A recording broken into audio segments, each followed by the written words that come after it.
আসসালামু আলাইকুম। এই যে আমার এক প্যাকেট বীজ হান্টার 19, এক প্যাকেট বীজ থেকে এই সকালবেলা হারভেস্ট করা হচ্ছে।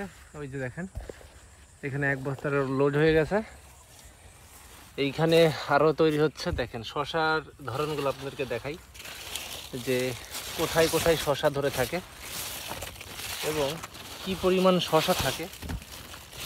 মাটিতেও কিন্তু শশাগুলো কত সুন্দর হচ্ছে। অনেকেই বলছেন যে এর শেপ সাইজ ভালো না, দেখেন প্রত্যেকটারই কিন্তু শেপ সাইজ ভালো। এই যে দেখেন এই একই জায়গায় দাঁড়ায় থেকে কিন্তু আপনাদেরকে এই ভিডিওটা আমি মেক করে দিচ্ছি। এই যে দেখেন, এবং দেখেন গিটে গিটেই কিন্তু ফলনগুলা আসতেছে। এই যে দেখেন, এই যে তো জাস্ট এক ধাপ আপনাদেরকে দিই। এই যে দেখেন এর মধ্যে দেখেন এই যে একটা শশা লাল হয়ে যাচ্ছে। তো লাল দু একটা শশা হবে, যেহেতু মাটিতে এটা ছাড়া পড়ে। তো লাল শশা আসলে ছাড়া পড়লে এরকমই হয়। তো এরকম হান্টার 19 এরকম একটি জাত যেটি সর্বোচ্চ ধরন আপনাকে দিবে।